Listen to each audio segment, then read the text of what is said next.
Good evening everybody. So today's our topic is outbreeding devices. Previous lecture में हमने पढ़ा था सेल पॉलिनेशन के बारे में। अब आउटब्रीडिंग डिवाइसेस क्या है? These are those devices due to which self pollination can be prevented. इसमें हमारी फर्स्ट टाइप जो रहती है दैट इज हर्कोगैमी। हर्कोगैमी में क्या होता है?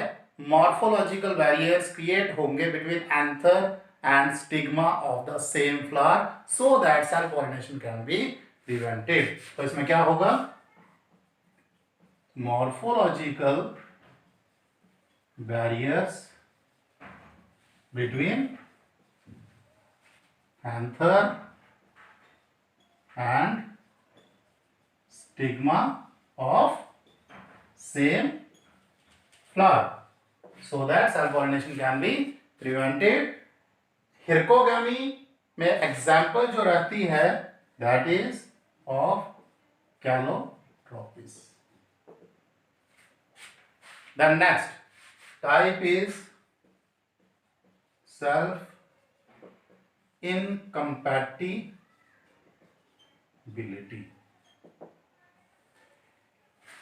सेल्फ इनकम्पैटिबिलिटी के लिए हम एक और टर्म यूज करते हैं दैट इज सेल्फ स्टेरिलिटी। अब इसमें क्या होगा? Viable pollen grains does not able two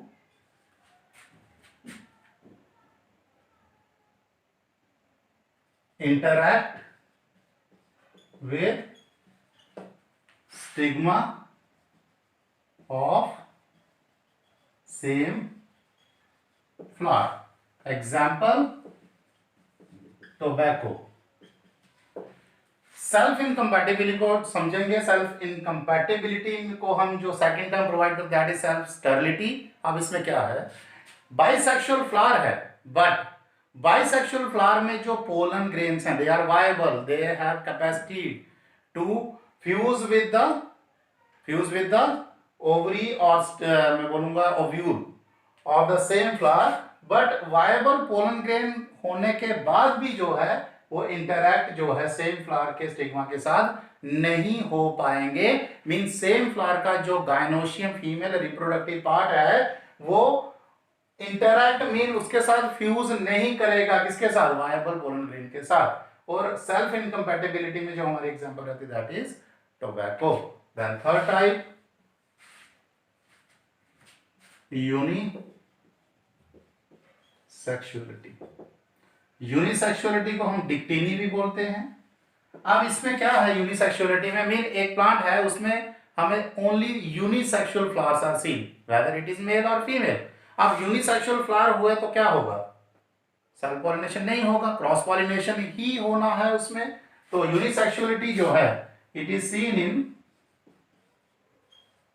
papaya. Papaya के केस में अगर हम पपाया का प्लांट देखते हैं उसमें जो फ्लावर्स होंगे या तो वो सारे फ्लावर्स फीमेल होंगे या सारे फ्लावर्स जो हैं वो मेल होंगे। Mean in papaya unisexual flowers are seen due to which self pollination can be prevented. The next type डिकोगैमी।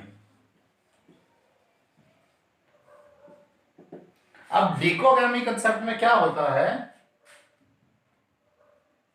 Anther and stigma mature eight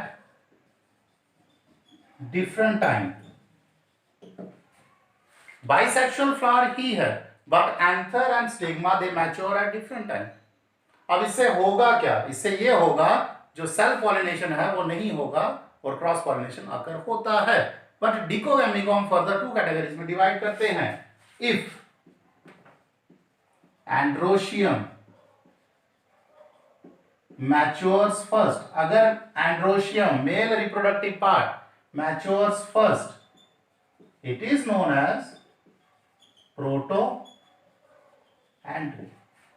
अगर एंड्रोशियम गायनोशियम से पहले मैच्योर होता है, that concept is known as protandry. और ये हमें जो है किसमें मिलता है, रोज में, सीट्रस में।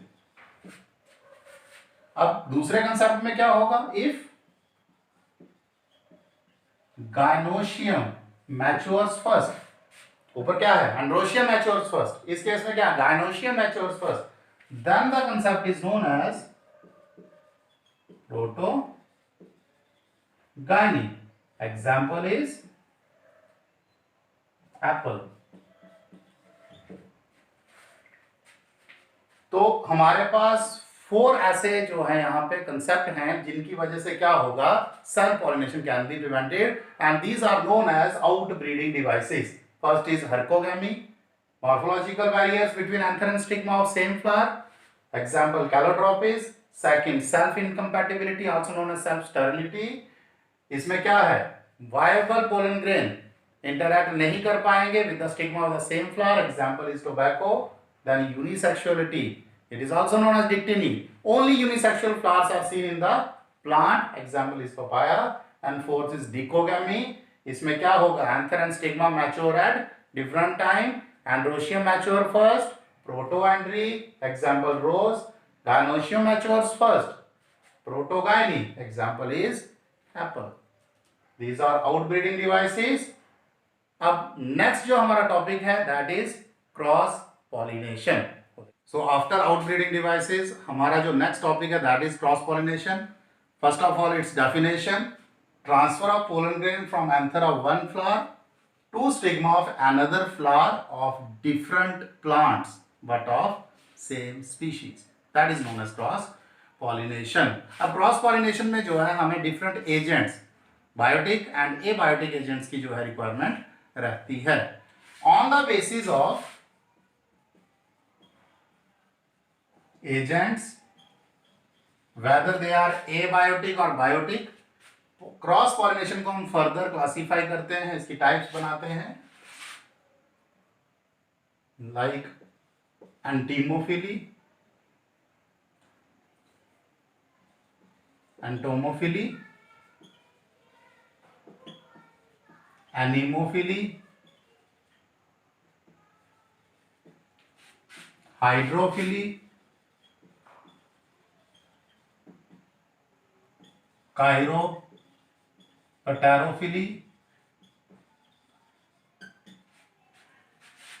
मलैकोफिली,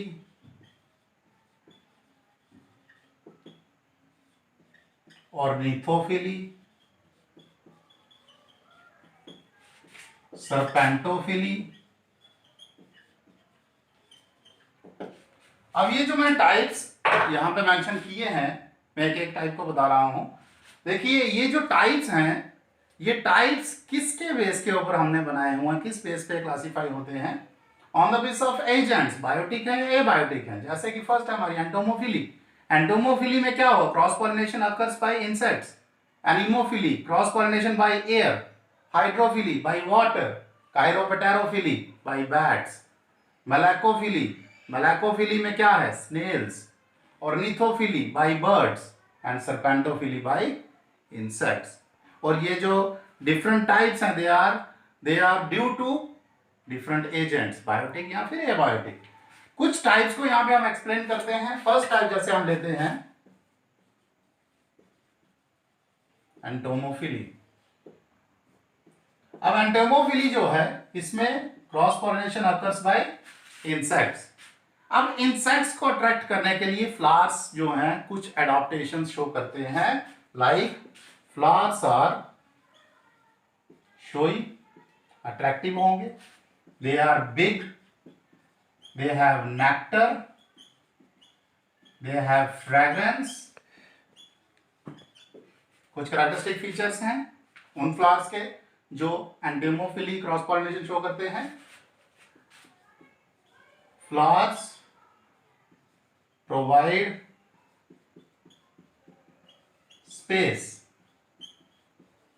टू ले एग्स। एग्जाम्पल में इसमें लिखूंगा एमॉर्फोफिलस।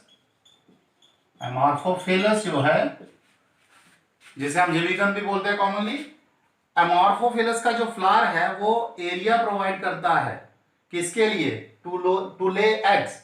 अब इसमें क्या होगा, इंसेक्ट्स जो है अपने एग्स को ले करने जाते हैं और ले करने के टाइम जो है पॉलिनेशन भी हो जाती है।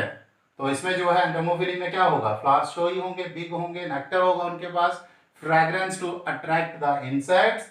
कुछ फ्लावर्स जैसे मैंने लिखा एमॉर्फोफिलस वो स्पेस प्रोवाइड करते हैं टू ले एग्स। नेक्स्ट इसमें रहेगा characteristic feature, stigma is sticky, pollen grains are also sticky.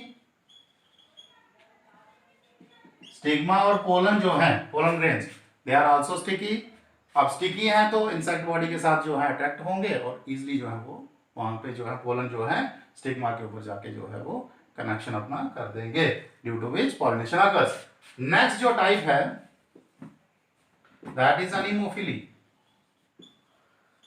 अब एनीमोफिली में मैंने बताया कि पॉलिनेशन जो है cross pollination it is due to air. अब इस केस में कैसे कैरेक्टरिस्टिक फीचर रहेंगे फ्लावर्स के, फ्लावर्स जो हैं दे आर पैक्ड। अब इस केस में क्या होता है, मैं एक टर्म यूज करूंगा inflorescence, they form bunch, that bunch is known as inflorescence. जितने ज्यादा फ्लावर्स हैं उतने चांसेस जो हैं वो पॉलिनेशन के रहेंगे, और इस केस में जो है flowers are packed to form क्या है, इनफ्लोरेसेंस। अब सेकंड पॉइंट क्या रहेगा, पोलन्स आर ड्राई स्मॉल। अब इजिली ट्रेवल हो सकें by air, that's why they are dry, they are small. Then stigma, stigma में क्या है रहेगा, स्टिग्मा इज स्टिकी, एक्सपोज्ड। क्यों exposed, to trap pollens. Stigma जो है वो स्टिकी है, एक्सपोज्ड है टू ट्रैप पोलन्स। ये कैरेक्टर्स रहेंगे किसके, एनेमोफिलस फ्लावर के। देन नेक्स्ट टाइप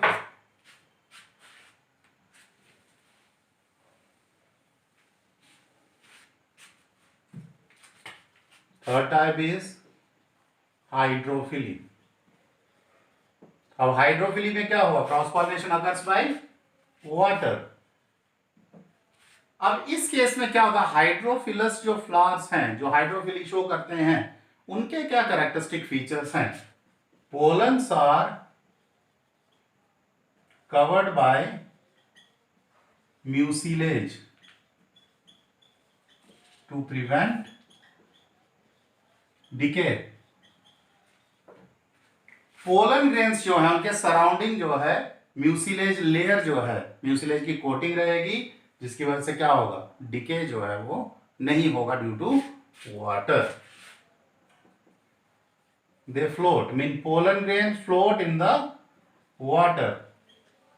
और ये कैसे होंगे, they are light weight, they are light weight so that they easily float in the water. अब ये जो है कैरेक्टरिस्टिक फीचर है किसके, हाइड्रोफिलस फ्लावर के। मैंने यहाँ पे तीन जो है टाइप्स को मेंशन किया है, डिफरेंट टाइप्स है, कायरोप्टेरोफिली भी है, मेलाकोफिली भी है और रीथोफिली भी है, डिफरेंट टाइप्स हैं। तो यहाँ पे मैंने कुछ को जो है यहाँ पे मैंने मेंशन किया हुआ है। अब नेक्स्ट जो इसमें क्रॉस पॉलिनेशन में रहता है वो रहता है इसके एडवांटेजेस और डिसएडवांटेजेस। अब क्या एडवांटेजेस हैं इसके, एडवांटेजेस ऑफ क्रॉस पॉलिनेशन, क्या बेनिफिट है। First, disease resistant varieties are formed। जो ऑफस्प्रिंग बनेंगे they are disease resistant. Second, offsprings are strong than their parents, और इस कंसेप्ट को हम बोलते हैं hybrid vigour. What is hybrid vigour, next जो जनरेशन है ऑफस्प्रिंग जो है they are better than the parents, it is due to cross pollination.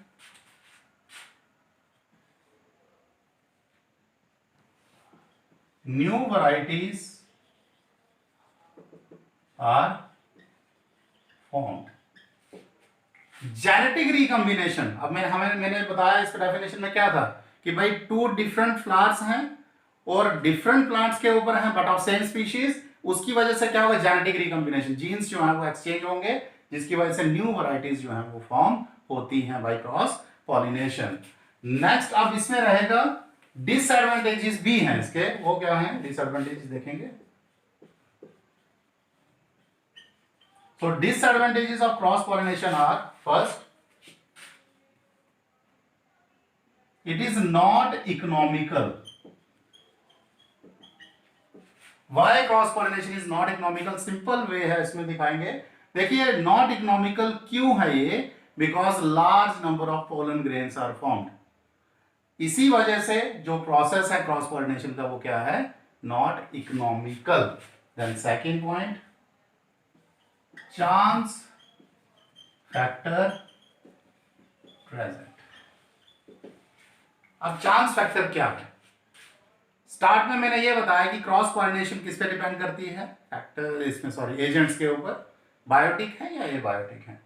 अगर वो एजेंट्स प्रेजेंट ना हो ड्यू टू एनी रीजन तो क्रॉस पॉलिनेशन नहीं होगा। इसी वजह से जब भी हम क्रॉस पॉलिनेशन को बताते हैं इसमें मेन डिसएडवांटेज हम ये बताते हैं कि चांस फैक्टर हो भी सकता है नहीं भी हो सकता है, इट डिपेंड्स ऑन एजेंट्स। अगर एजेंट प्रेजेंट है तो हो जाएगा, अगर नहीं है तो नहीं होगा, hence chance factor is present. This completes our cross pollination. अब क्रॉस पॉलिनेशन के बाद जो हमारा नेक्स्ट टॉपिक है वो रहेगा difference between self and cross pollination, and एक और टॉपिक हम करेंगे आर्टिफिशियल हाइब्रिडाइजेशन।